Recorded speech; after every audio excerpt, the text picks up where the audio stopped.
Am I the a-hole for encouraging my mom not to take care of my dad's affair child if she did not want to? My dad cheated on my mom for years. During his affair, he let me down many times too.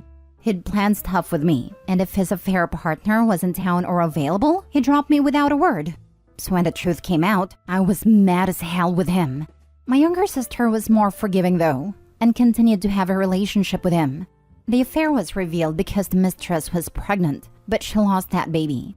They ended up getting married, and 2 years ago had a child together whom I never met. A few months ago, they both died in a car crash that claimed 5 people's lives. A social worker contacted me and my sister to see if one of us would take her in. We were left until last because they wanted other bio-relatives first, but none of them wanted her. My sister asked if we could raise her together. I said I was not getting involved and told the social worker I would not raise her. My sister, who is only 19, stepped up, but there were some things that needed to happen first. She dropped out of her college classes. She was working during the day and going to college at night. And she needed to move into a 2-bedroom place instead of the 1-bedroom she was in. She also needed to get some background check done. But she passed. She has the child. And now she's having a hard time with childcare. She knew I wouldn't say yes, so she asked our mom. Begged our mom. She told mom if she loves her, she'll help her. And that she'll start opening her heart up to her little sister, who is part of her girls, even if she hates our dad still. My sister laid on a guilt trip to her.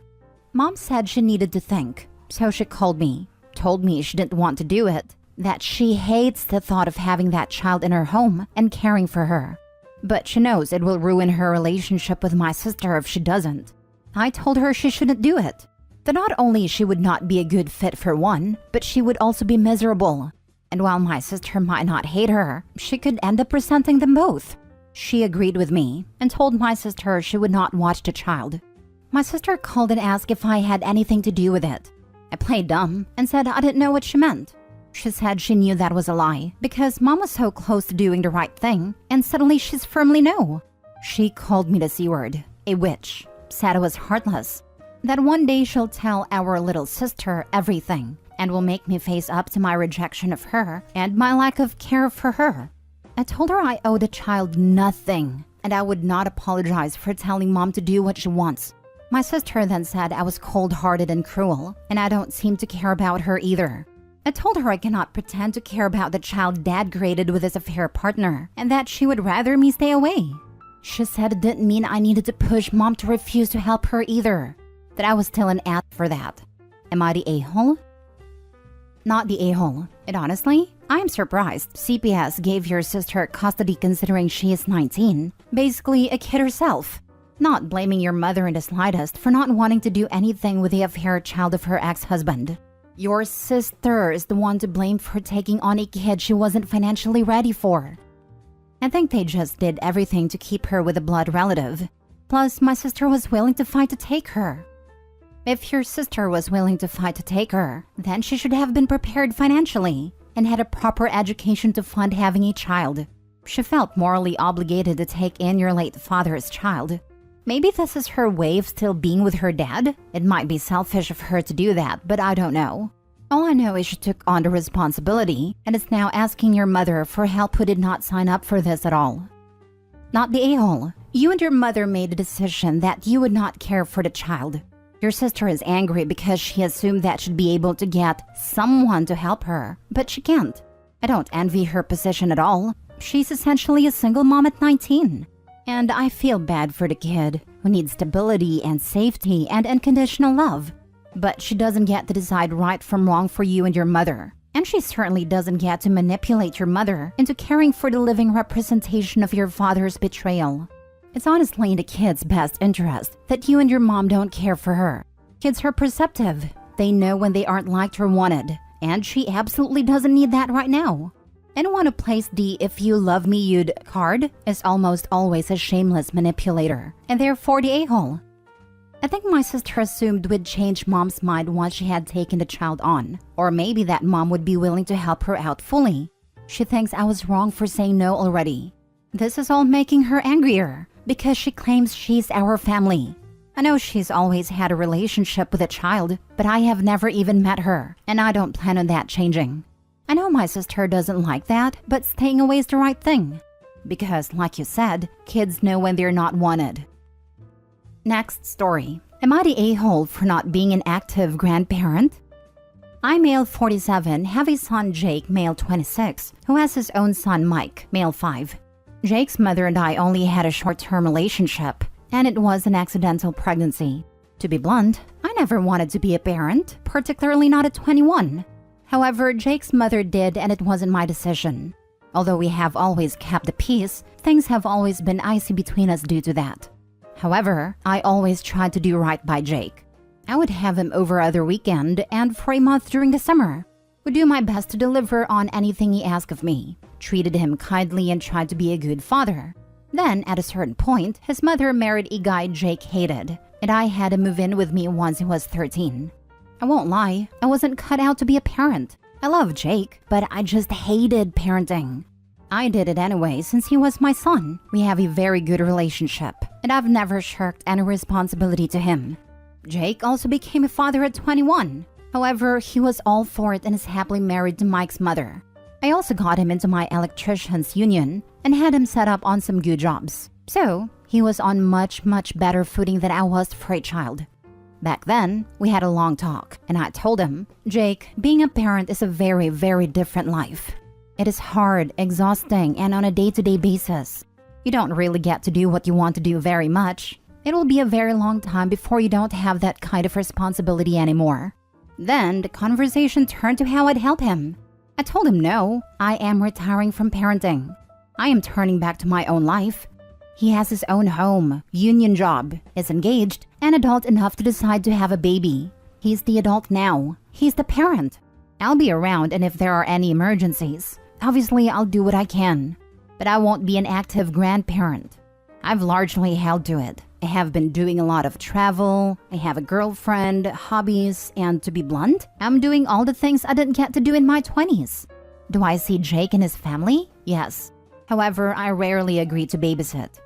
Jake resents that I don't go to Mike's games because they tend to conflict with my weightlifting club, and that I'm pretty hands-off with Mike. Things came to a head last week when Mike had a baseball tournament and I refused to go because I had plans to take scuba class with my girlfriend, which admittedly could be rescheduled. I didn't tell Jake this, but I spent so many Saturdays bored out of my skull watching Little League when Jake was little. I always cheered loudly, was crazy supportive, and never let on that it was like watching paint dry. But this is no longer my responsibility. So I told him, Jake, I spent 20 years parenting. That's enough. He then yelled at me that I am always jetting around playing like a teenager and not putting him first. I told him that no, I wasn't. I did that for 20 years to get him on his feet as an adult. I've done that and can go back to prioritizing my own life. What I am reading from this is that you knew you were not cut out to be a parent. You feel you have done your duty and are now determined to do everything you feel you missed out on.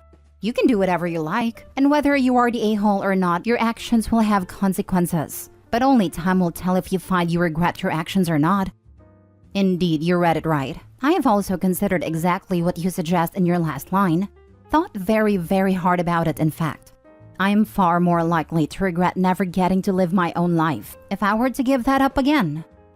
You might not be the a-hole, but you're ruining your relationship with your son by essentially saying, I don't care about being actively involved in your life. I've already done the bare minimum expected of me and I won't do more. Do you want him to go no contact with you? Because that's the direction this is heading in. Maybe this will make me the a-hole, but if that's the price, okay. I've spent 20 years putting Jake first and not really having much of a life. I didn't get on a plane to Thailand and change my name. I didn't tell his mom I don't want to be a father, so if you have a baby, I'll pay child support but leave me alone. I was a very active parent. Jake was raised into a fully functional adult with a stable, steady job, his own home, and his own wife and baby. I did it because I fathered a child. He couldn't take care of himself, and it was my responsibility. Jake is fully able to take care of himself and Mike, as is Mike's mother. If I need to give up the next 20 years and be daddy again, no. I'll only do it once.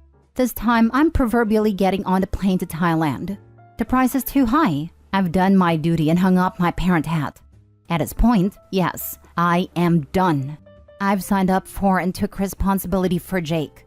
Jake chose to have Mike, well and good, but now he's the parent, not me. Although every disagreement on the internet always has going no contact as literally the first port of call, real life isn't like that. But because it seems that is what everyone wants to talk about, if let's say that were really what it came down to, so be it. I'd wish him and his family well. But whether it makes me the a-hole or not, I've taken my life back, and I'm not going to put it to the side again. If the choices are I walk off into the sunset or I have to be a daddy again, I'm walking off into the sunset. Nobody has threatened such a thing, nor is anyone talking about it.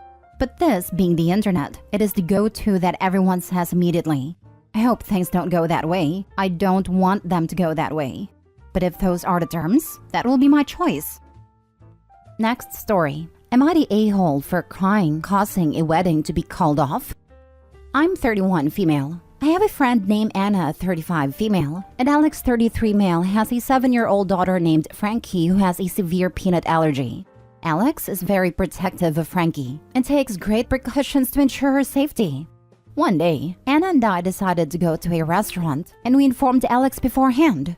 He explicitly told us to make sure that there were no peanuts in the food. Unfortunately, in the midst of ordering our meals, I completely forgot about Frankie's allergy, and she ended up eating something with peanuts in it. This resulted in Frankie having a severe allergic reaction and requiring immediate medical attention. Upon learning about the incident, Alex understandably became angry and upset.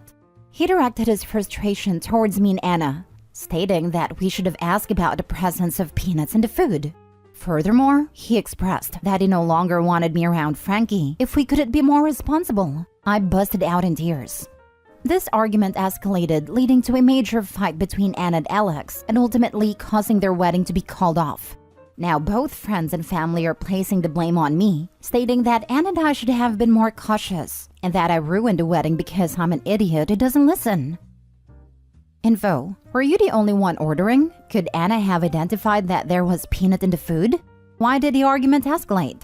Why did you not simply agree you had been irresponsible and agreed to not be around Frankie? Anna told me it escalated because I was the one who ordered the food, because Anna had to relieve herself and she was in the bathroom when I ordered it. And Alex said he doesn't want me around because he reminded us in the car before we went in a restaurant to check for peanuts. How long was it between this reminder and ordering that you managed to forget something so important? I'm guessing it was minutes, not hours, which makes your failure exponentially worse. Do you usually forget things so quickly? If so, you need to talk to your doctor about these lapses, since a little girl could have died because you have holes in your memory. You're the a-hole. I love how you purposely left out that you are the only adult at a table at a time of ordering. You are 31. If you think you can shake off any responsibility with "I just forget" and "I'm not good at listening," you might need to be accompanied by an adult to navigate daily tasks.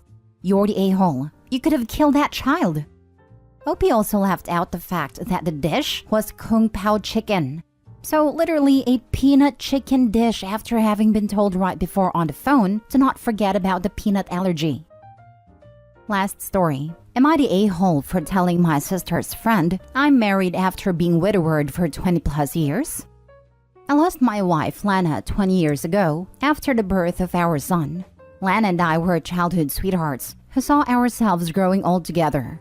She was my everything, but during her pregnancy they discovered she had cancer. And because she was already terminal, she dedicated the final months of her life to giving birth to a healthy son and making sure he and I would be okay. She died hours after he was born. The pregnancy, as well as the delivery, C-section, weakened her significantly, only living long enough to get one photo with him. It was such a painful time, and I always knew I would consider myself married until I pass away as well. This was difficult for my family to understand. I was 26. They felt I was young enough to bounce back fast and remarry and continue life with a new family and new love. But that never held any interest for me. I've never taken off my wedding ring. I've been asked out over the years and I always say no. And if pushed, that I am married, and people rarely ask questions. Over the years, my family have introduced me to women who they think could be the one to change my mind. It is something we have disagreed over. They even asked my son if he wouldn't like a new mommy when he was little, and it resulted in no contact for a while. They eventually apologized. My sister and her husband celebrated 30 years of marriage last month, and they threw a party with family and friends. My sister invited a friend of hers along who I have never met. She started talking to me during the party and mentioned that my sister said we would be perfect for each other and how she was excited for us to spend some time together after the party.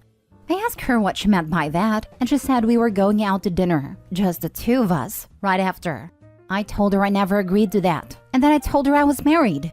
She got the idea that I was divorced, and I told her that my wife had passed away many years ago, but I considered myself still married. She was shocked, and afterward my sister was angry at me.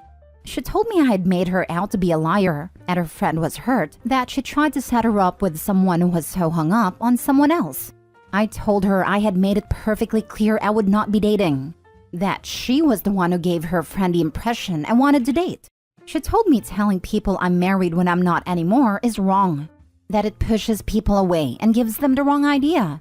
I left early because she was not willing to let it go. Afterward, my brother-in-law said my sister meant well and that I have to understand where the concern comes from, because even though I found my own happiness, it's not the way my family wanted me to, and they worry even more now that my son's in college.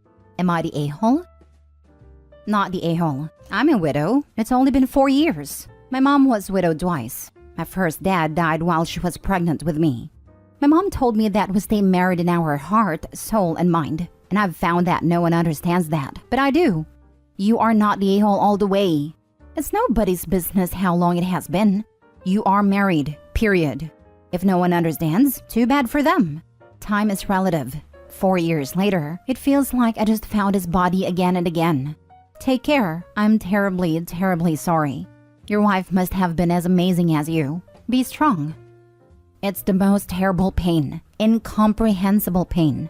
I'm so sorry for your loss. Not the a-hole. Good for you. Other people should concentrate on their own lives. Even though I found my own happiness, it's not the way my family wanted me to. So what? You're happy. I am happy for you. Why can't they be? I don't think my family believes in happiness outside of marriage and having a family with your spouse. They think anyone who doesn't want that again is somehow incapable of being truly happy. They're also not very good at listening.